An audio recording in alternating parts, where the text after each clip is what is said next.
The Bargain Bin Gamer would like to acknowledge the traditional custodians of the land on which this show is created.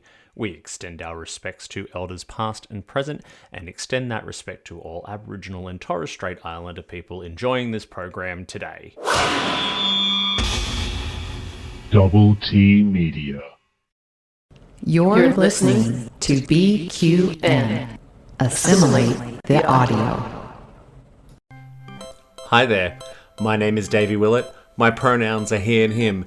I am a 39-year-old gay man who likes to play cheap video games and then make videos about them on the internet. This is the Bargain Bin Gamer.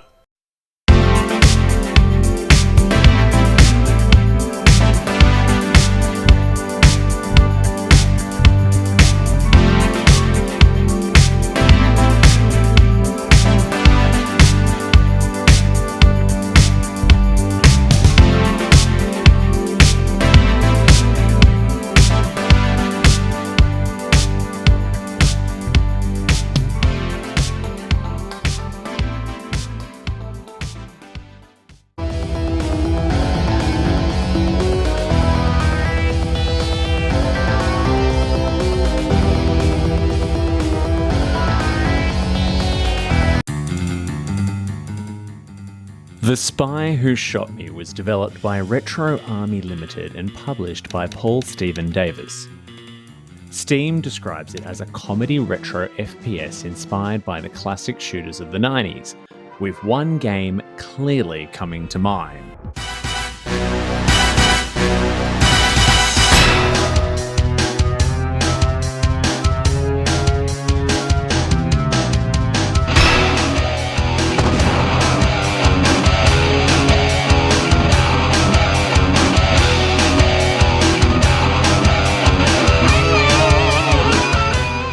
It is a mostly charming experience that is not meant to be taken seriously.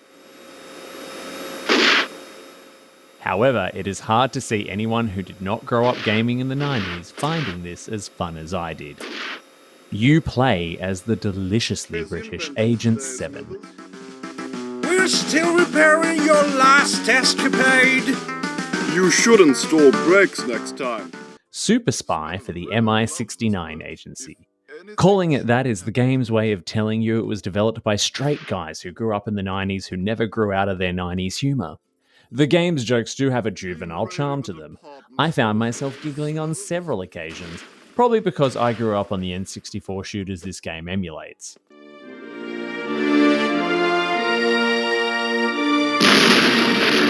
Smash it.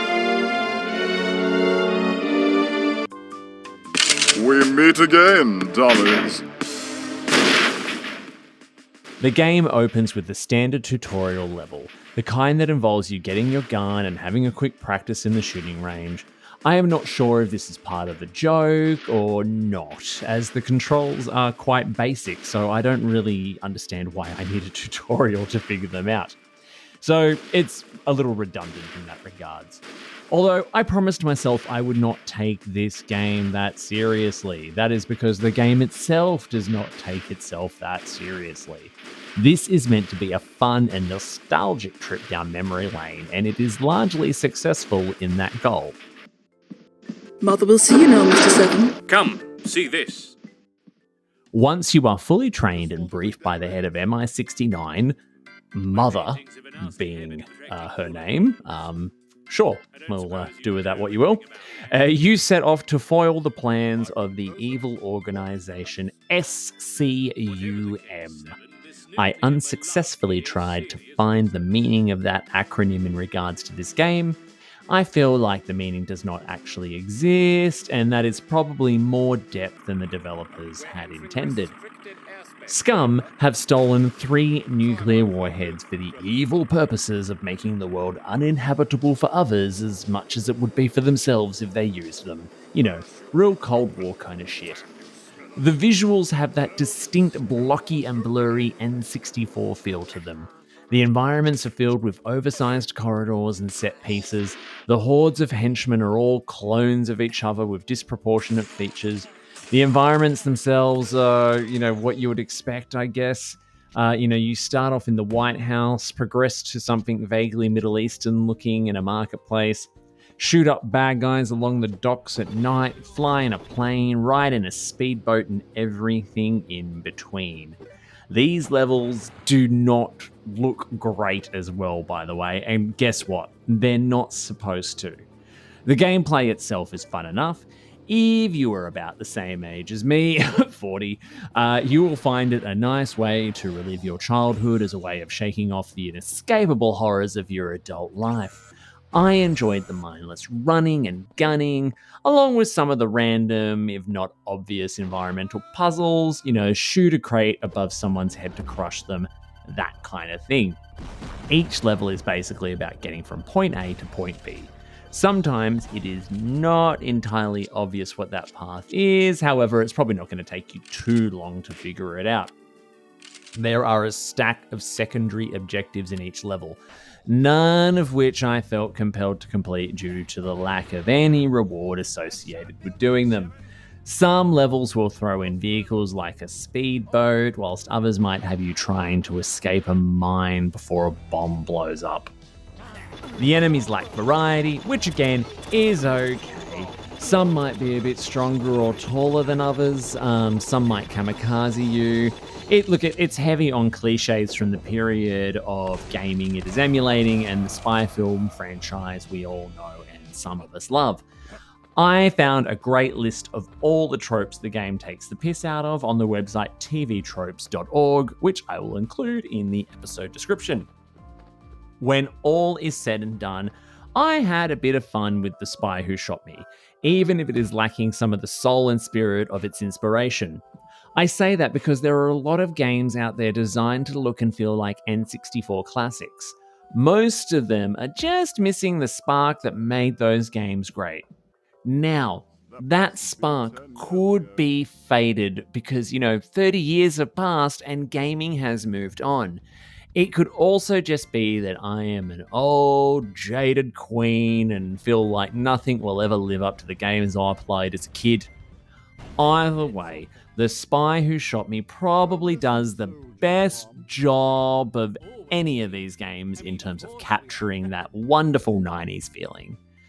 It would be hard to recommend it to anyone under the age of 35 if you didn't grow up playing Goldeneye. You just probably won't get it. If you did, spend the cash, let yourself smile a little. Why don't I take off my face first? Your face? Wait. You're no cleaning lady. Surprise, Seven! What? You're dead. Let's settle this the old-fashioned way.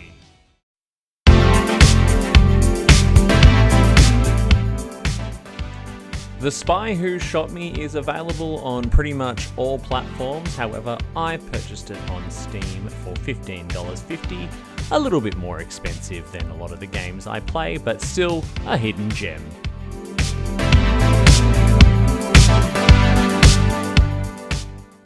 I hope you enjoyed this episode of The Bargain Bin Gaymer. Remember that this is the YouTube show, podcast, and Twitch streaming extravaganza where I, Davey, play the cheapest and shittest video games out there so that you don't have to. Remember that the Bargain Bin Gaymer is part of a broader network of podcasts called the BQN. You can support this and all of the other fabulous BQN shows by becoming a patron of the network over at patreon.com/BQN. Be sure to join our Discord channel as well. The link is in the episode description. If you enjoyed this show, please like and subscribe wherever you are viewing or listening to it. And if there are some bargain games you think I should be playing, make sure you include them in the comments below. Until next time though, au revoir.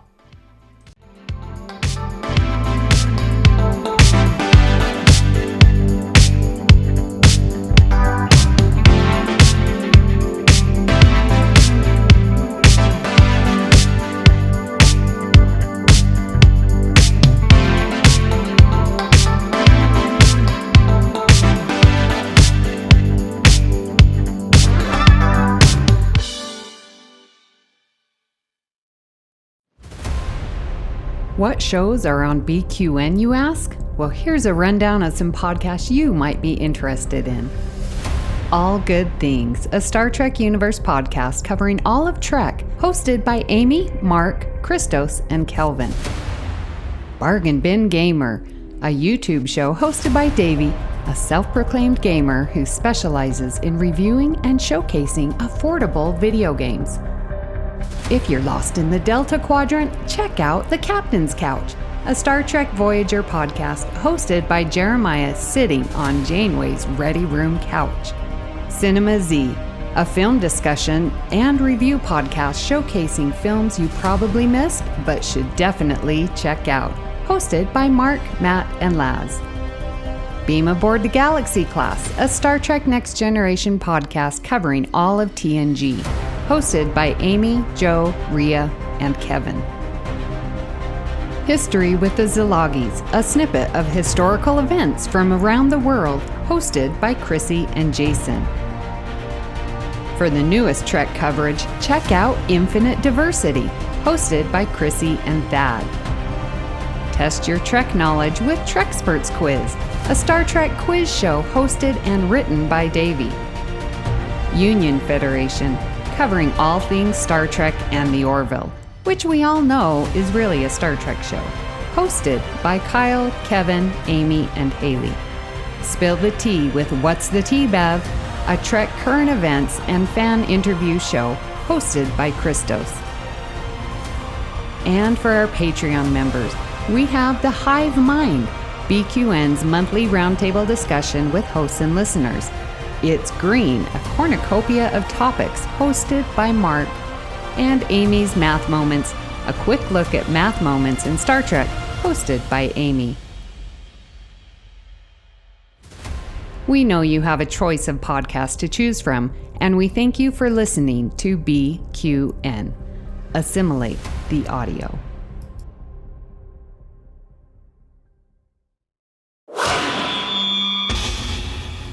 Double T Media.